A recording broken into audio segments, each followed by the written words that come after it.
திருப்பூர் சட்டமன்ற தொகுதியை எவ்வாறு முன்னேற்றுவது, அதற்குண்டான காரணிகள் என்னென்ன, இதுவரை எப்படி இந்த திருப்பூர் தொகுதி இருந்தது என பணகோளங்களில் ஆராய்ச்சி செய்து அரிய உரையை ஆற்றினார்கள்.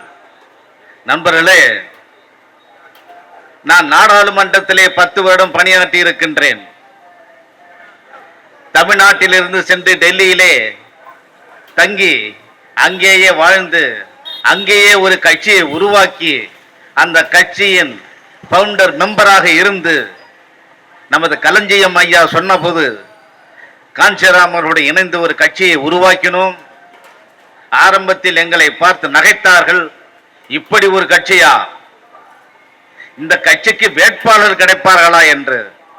வேட்பாளர்கள் கிடைத்து விட்டார்கள்.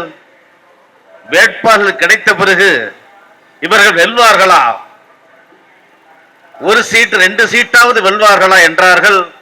வென்று காட்டினோம். சில சீட்டுகள் கிடைக்கும், சில எம்எல்ஏக்கள் வருவார்கள். ஆட்சி அமைப்பாளர்களா என்றோம்.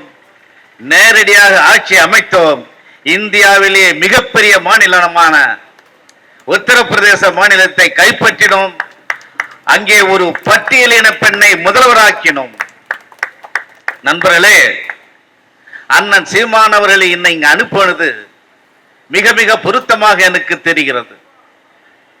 அம்பேத்கர் வாதிகள் நிறைந்த மிகப்பெரிய ஊர் திருப்போரூர். உங்களுக்கு தெரியும், இன்று நாம் ஓட்டுகளை விற்பதற்கு தயாராகி கொண்டிருக்கின்றோம். ஓட்டுகளை வாங்குவதற்கும் தயாராகி கொண்டிருக்கின்றோம். விற்பதற்கும் தயார், வாங்குவதற்கும் தயார். ஒரு மனிதன் தன்னுடைய சொத்தை விற்பதென்றால் அந்த சொத்தை அவன் வாங்கி இருக்க வேண்டும், அவன் ஈட்டி இருக்க வேண்டும், அல்லது அவன் தகப்பன் வாங்கி இருக்க வேண்டும், இல்லது அவன் தாத்தா வாங்கி இருக்க வேண்டும். யாருமே வாங்காத சொத்தை நீ விற்க முடியாது. அதை போல இந்த ஓட்டுகளை நீங்கள் எப்படி விற்கிறீர்கள், இது யார் வாங்கி கொடுத்தது, அதையும் நீங்கள் சற்று யோசிக்க வேண்டும். இது சாதாரண போராட்டம் அல்ல. வயது வந்தோர் அனைவருக்கும் உண்டான வாக்குரிமை பெறுவதற்கு நமது முன்னோர்கள் பல போராட்டங்களை நடத்தினார்கள். 1928 அந்த போராட்டம் ஆரம்பித்தது. அண்ணல் அம்பேத்கர் சைமன் கமிஷன் மனுவை கொடுக்கின்றார், பேசுகின்றார். 1932 பேசுகின்றார். 1930 வட்டமேஜ மாநாட்டிலே பேசுகின்றார். அப்பொழுதுதான் இந்த செங்கல்பட்டு மாவட்டத்தை சேர்ந்த ஐயா ரெட்டமலை சீனிவாசன் அவர்கள் வட்டமேஜ மாநாட்டிலே பங்கேற்கிறார்கள். வயது வந்தோர் அனைவருக்கும் வாக்குரிமை வேண்டும் என்று போராடுகின்றார்கள். 1930 போராடினார்கள். அடுத்த வட்டமேஜ மாநாடு நடக்கிறது 1931. அங்கேயும் இருவரும் சென்று போராடுகிறார்கள். 32 போராடினார்கள். அதற்கு பிறகுதான் வயது வந்தோர் அனைவருக்கும் வாக்குரிமை கொடுக்கலாம் என்று ஆங்கிலேயர் சிந்தித்தார்கள். அதன் அடிப்படையிலே 1950 சட்டமாக மாற்றினார்கள்.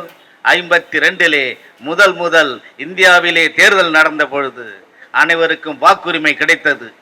பலர் போராடி, நமது முன்னோர்கள் போராடி வாங்கி கொடுத்த இந்த வாக்குரிமையை நாம் சர்வசாதாரணமாக விற்கின்றோம், சர்வசாதாரணமாக வாங்குவோம். நண்பர்களே, இது ஒருபுறம் இருக்கட்டும். இன்று நாம் இலவசங்களின் பேரால தமிழகம் இன்று 10,80,000 ரூபாய் கடனாளியாக இருக்கின்றது. இந்த கடனை எப்படி அடைக்கப் போகின்றோம்? இந்த கடன் எங்கிருந்து வருகிறது?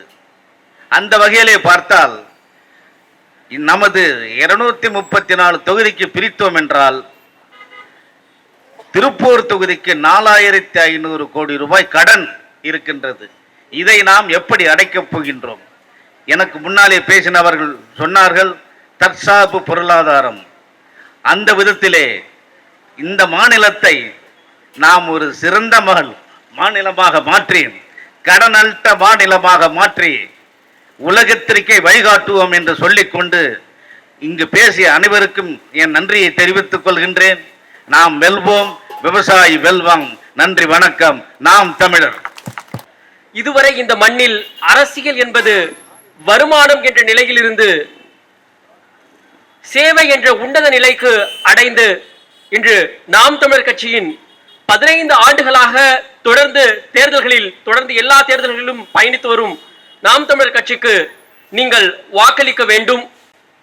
காஞ்சிராம் உத்தரப்பிரதேசத்தின் மகத்தான மனிதர் தனி ஒரு கட்சியை தொடங்கி தனித்தே போட்டியிட்டு அதன் கொள்கைகளை ஏற்று அதன் அடிப்படையில் பயணித்த நமது அன்பிற்கினிய வேட்பாளர் அம்பேத்ராஜன் அவர்கள் மிகவும் தகுதியான நபர். நாம் தமிழர் கட்சியின் வெற்றி வேட்பாளர் அம்பேத்ராஜன் அவர்களுக்கு நீங்கள் எல்லோரும் விவசாய சின்னத்தில் வாக்களித்து பெருவாரியான வாக்குகள் வித்தியாசத்தில் அவரை வெற்றி பெற செய்ய வேண்டும் என்று இந்த நேரத்திலே பணிவுடன் கேட்டுக்கொண்டு இந்த உரையினை முடித்துக் கொள்கிறேன். அனைவருக்கும் நன்றி, வணக்கம். நாம் தமிழர்.